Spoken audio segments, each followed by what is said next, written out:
कुछ दिन पहले इनकी एक फोटो ऑप कार्यक्रम हुआ था। मिलकर के फोटो निकालने का एक कार्यक्रम हुआ था।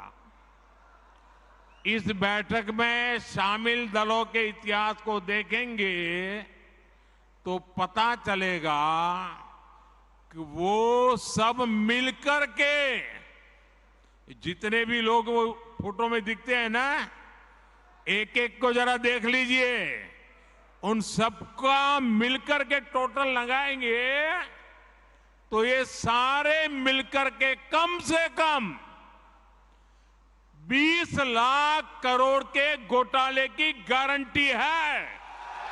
और कांग्रेस का घोटाला ही अकेले लाखों करोड़ों का है। जहां पीएम मोदी ने घोटालों का जिक्र किया तो वहीं कांग्रेस की गारंटी को लेकर भी पीएम मोदी ने जुबानी तीर छोड़ी।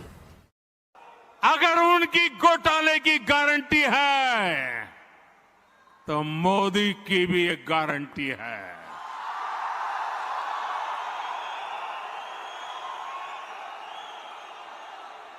और मेरी गारंटी है, हर घोटालेबाज पर कार्रवाई की गारंटी।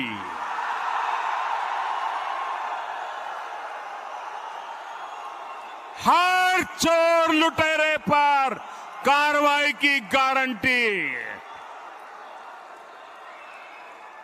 जिसने गरीब को लूटा है, जिसने देश को लूटा है, उसका हिसाब तो हो करके रहेगा। पीएम मोदी की इस दहाड़ को सुनकर और बीजेपी सुप्रीम कोर्ट ने कार्यकर्ता बार-बार गदगद कहा हैं। है, तो वहीं सुप्रीम विपक्षी कोर्ट खेमे में डंडा हलचल रही होनी है, शुरू हो गई कॉमन है। सिविल कोड लाओ। पीएम मोदी इतने पर ही लेकिन ये नहीं वोट रुके, बैंक के भूखे उन्होंने लोग आगे परिवारवाद को लेकर भी सभी राजनीतिक दलों को कटघरे में खड़ा कर दिया। आपको गांधी परिवार के बेटे बेटी का विकास करना हो तो फिर कांग्रेस को वोट दीजिए। आपको मुलायम सिंह जी के बेटे का भला करना है तो फिर समाजवादी पार्टी को वोट दीजिए। अगर आप लालू परिवार के बेटे बेटियों को उनका भला करना चाहते हो तो आरजेडी को वोट दीजिए। आपको शरद पवार जी की बेटी का भला करना हो तो आप एनसीपी को वोट दीजिए। आपको अब्दुल्ला परिवार के बेटे का भला करना हो तो आप नेशनल कॉन्फ्रेंस को वोट दीजिए। आपको करुणानिधि जी के बेटे बेटियों पोते पोतियों का भला करना हो तो डीएमके को वोट दीजिए। आपको के चंद्रशेखर राव की बेटी का भला करना हो तो आप बीआरएस को वोट दीजिए। लेकिन मेरी बात ध्यान से सुनिएगा। मेरे देशवासियों, मेरी बात ध्यान से सुनिएगा।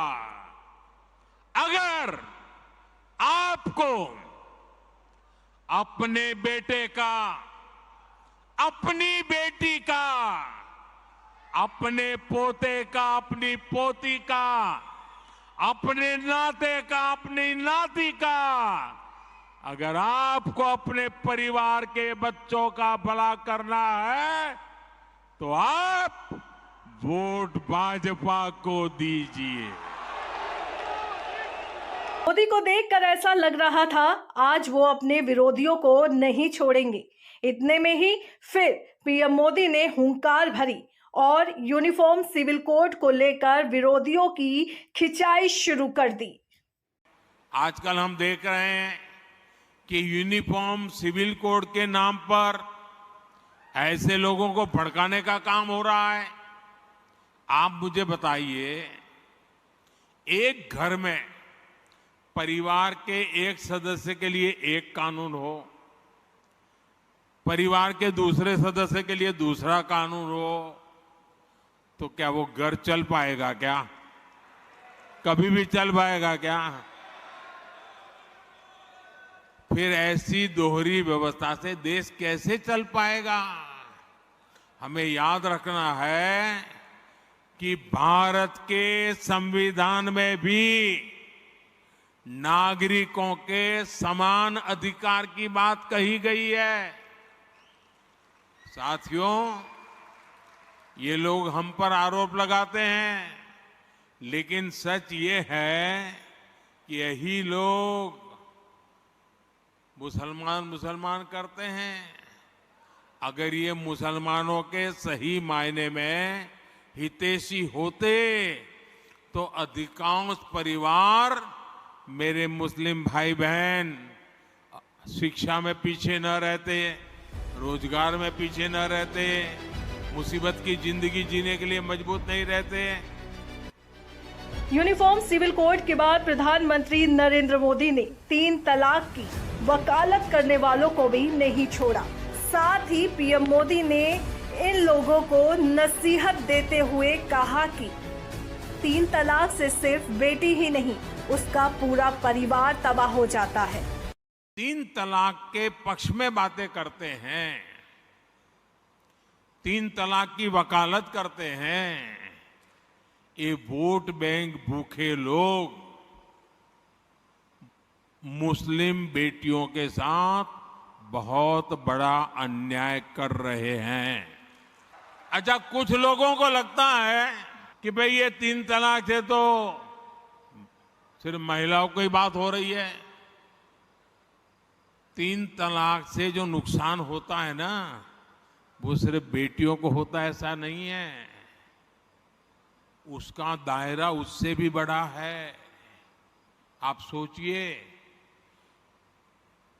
बहुत ही अरमानों के साथ बेटी को शादी कर करके ससुराल भेजा हो और 8-10 साल के बाद 3 तलाक कह करके उसको कोई निकाल दे, तो उस माँ बाप का क्या होगा जिसके घर में बेटी वापस आती है?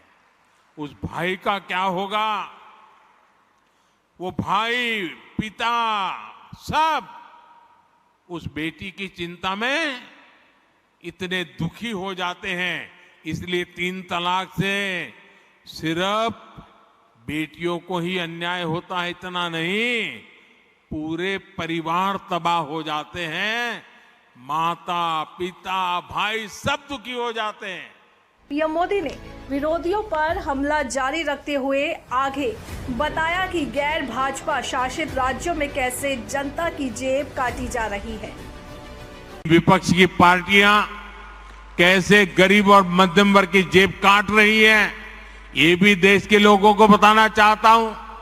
ये विपक्षी लोग पेट्रोल की कीमतों पर बहुत हाय तौबा मचाते हैं।